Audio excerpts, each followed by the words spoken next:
Why did you want to actually start this conversation through a lens of gender? There are so many angles we could have been talking about trauma through.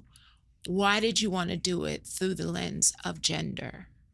So I don't know if I've seen it, Mm. and Mm-hmm. I want to be very specific with what I'm talking about. Mm-hmm. I don't know in the spaces of trauma informed, trauma sensitivity, trauma aware. Do you really hear a conversation that is specifically directed at communities of color, Mm-hmm.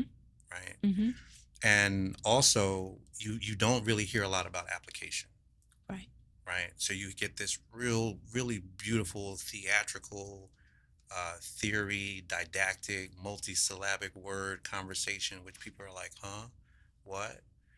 But you don't hear people or individuals, hopefully like you and I, what we're going to do is say, you know what, let's just talk about this.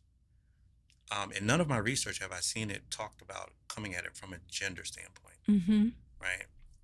They always want to talk about, they want to talk about ACEs, they want to talk about all of these Yeah. other things, but I'm like, I really think that there is an opportunity to look at this from gender.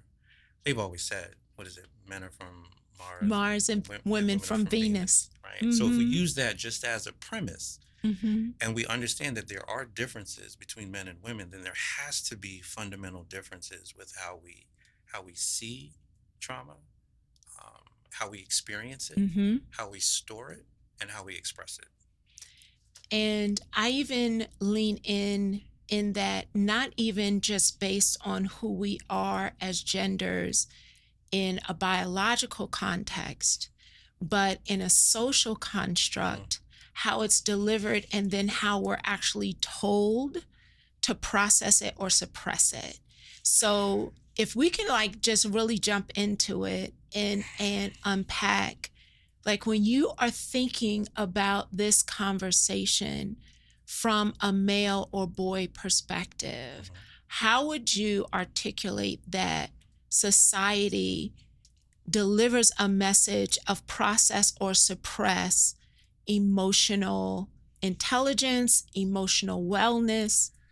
I would I would argue, I think I would lay a foundational argument that men, particularly Mhm. men of color in particular, are raised to be emotionally intelligent, stagnant. And this is what I mean. If a young lady, if a young child, female child falls, what do we say? Oh, Poor baby. poor Poor, baby. come here, little Come momsies. Come here, here. momsies. The Let me crying pick you up. and the hug. Mm-hmm. Let me do Mm-hmm. this. But when the boy falls, hey, what's up? You good? Like brush it off and keep it moving. Or even don't cry. Like the message. So there is sort of like the beginning stages of if something hurts, I can't let it, I'm not supposed to let it show. Mm-hmm. I'm not allowed to give that outlet. I am like almost forbidden, Mm-hmm. right?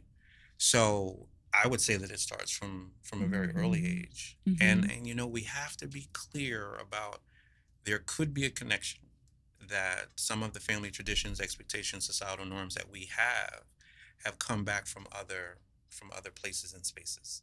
Exactly. And at the time, it was a safety Oh yeah, mechanism yeah. Don't you that don't you look at that person? Don't you? has stayed beyond its expiration date Well, in some cases. well, this is where we have to get slightly Okay. educational Okay. because one of the expressions of trauma is transgenerational. Mm-hmm. So it is very possible that things that you and I are doing are things that were the consequence of things that happened to our great great great Mm-hmm. great great grandmother and grandfather, right? Big fancy word called epigenetics, that something Yes. happens and it actually gets passed through the genes. So I often say, like, sometimes if you're not sure why you're feeling a particular way, there could be a reason, but that reason was never shared with you. Yes. And I'm talking about fear or mistrust of the police. Mm-hmm. I'm talking about being uncomfortable in spaces where you might be the only one, Right. right? But people don't really want to think about it like, and oftentimes we're not taught to sit in places where we're uncomfortable, Mm-hmm. right? So as men, we're taught to push through. Let's go back to the original, right? We're taught to push through, like nothing is to bother you. The woman that you love has left you, there's another one, so it's, at what point in time do or are men allowed?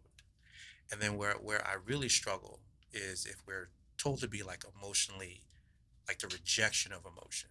Mm-hmm. Then we find the person that we really, really want to be with, and they're looking for an emotional content, but it's never been developed within. Right. You don't have the skill We no, it's you. or experience. I always say you can't blame somebody for something they don't know. Mm-hmm. What was it? James Baldwin said, "You Mm-hmm. can't. A child can't be something they cannot see." Mm-hmm. And the Mm-hmm. whole thing is, if you want, my question is, if you want men to be emotionally available, when were they taught that, right? Mm-hmm. Because we were taught that presence, maybe for the most part, for some, was finances. Like my love for you is to demonstrate that the bills are paid, that the food and all of that other stuff. But of course, your socialization has come at this that, there's like the eternal conversations and all this other stuff. And I'm sitting there like, what do you want me to do? Right. We're wired differently. We experience life differently, but I lean in because we actually started this conversation before we even got into the studio because I pushed back. And yes, I do agree with everything that you've laid out. And that conversation I've heard often in how society has shaped these norms about being a tough boy, and that nurturing of the girl. I agree. But there's an element that I feel in which women have had to figure out Mhm. how to be tough and tender and how to grind as well as be the one who not only provides but also is the talker. And I think that weight also has impacted us, and we continue to carry something that wasn't necessary. Well, no, it is not how we were originally designed, Mhm. but it's literally residue. Like we've